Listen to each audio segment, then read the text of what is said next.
مردود سے اعوذ باللہ من الشیطان الرجیم. یہ رجیم کا مطلب جو مردود ہے. ٹھیک ہے. اب اسی طرح نیکسٹ میں تسمیہ جسے کہتے ہیں. اچھا جو اعوذ باللہ من الشیطان الرجیم پڑھا نا اسے کہتے ہیں تعوذ یعنی بچانے والا. بچانے والا اللہ ہے لیکن وہ جز ہے آیت وہ تعوذ ہے.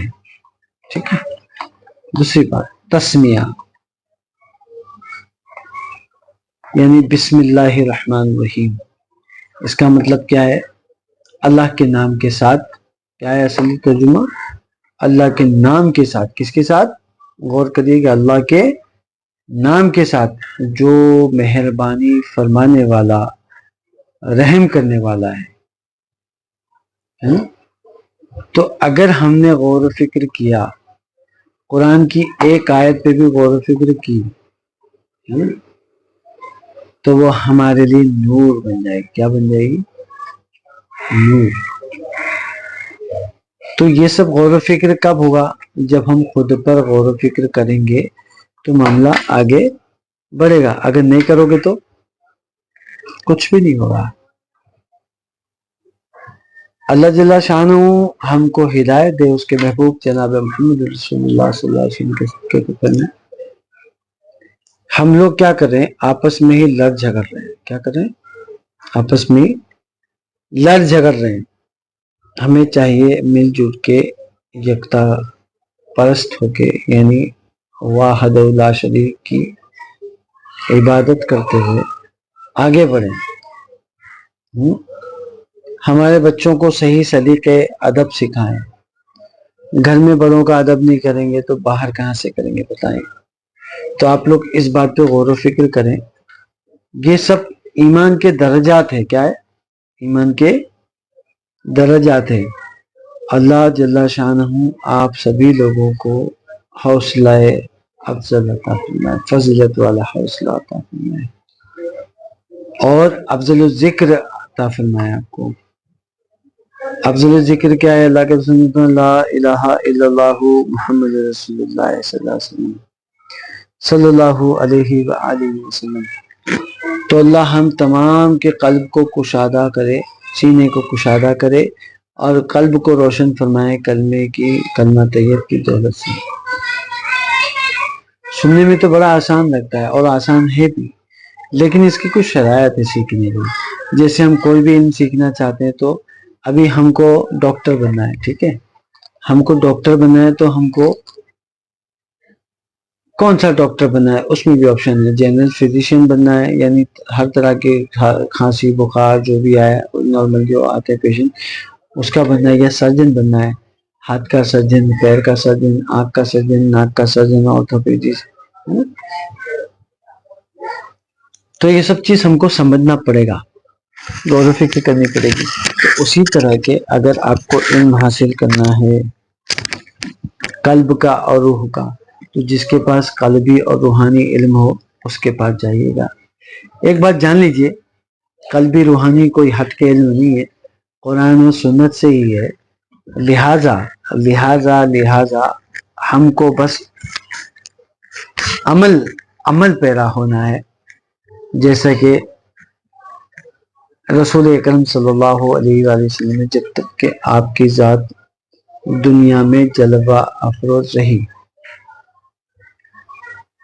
جب تک کسی کی حاجت ہی نہیں تھی اور ہم کو، لیکن رسول اللہ صلی اللہ علیہ وسلم کو بھی علم تھا کہ ایک دن آپ بھی اس دار فانی سے پردہ فرما دیں گے. تو انہوں نے کیا کہا؟ من کنت مولا علی المولا، جس کا میں مولا تو یہ علی اس کا مولا، یعنی میں جس کا آقا علی بھی اس کا آقا ہے نا. یہ سب چیز غور و فکر کرنا ضروری ہے ہمارے لیے. نہیں تو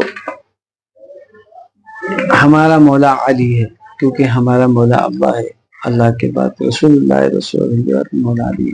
تو آپ کے تئیں بتائیں یہ علم جو ہے وہ ہم تک آیا ہے تاکہ ہم لوگوں کے قلب کو اور روح کو کلمہ پڑھا سکیں تو جو کوئی بھی اپنے دل کو، اپنے قلب کو کلمہ پڑھانا چاہتے ہیں اور روح کو کلمہ پڑھانا چاہتے ہیں، قرآن و سنت کی روشنی میں، کوئی بکواس نہیں۔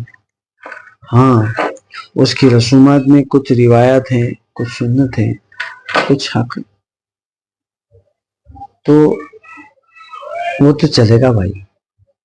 ایسی روایت چلے گی جو کہ دین میں کوئی خلفشار نہ مچائے اور نہ ہی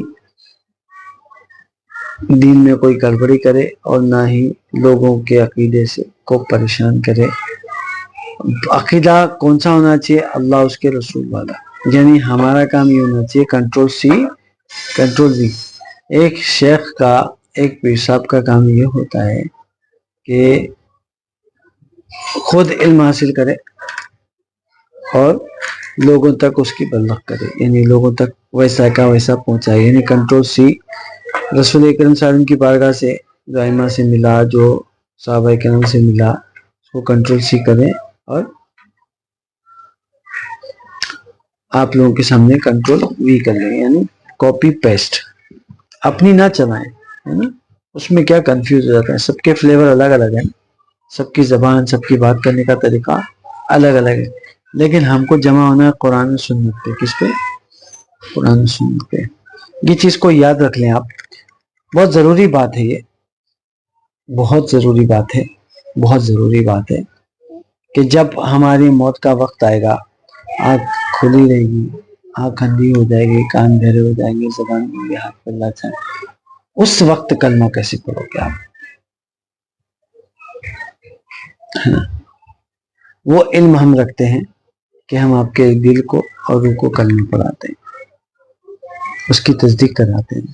الحمدللہ، اس معبود حقیقت کا کروڑوں احسان ہے، اللہ ہم کو اس پہ عمل کرنے کی بارہا توفیق دے۔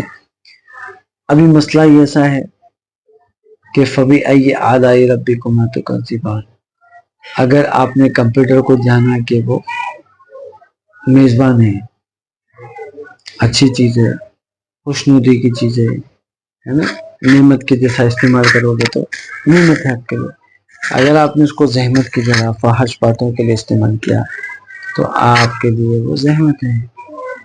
لہٰذا بات کو سمجھیے اور غور و فکر کریے، ہے نا۔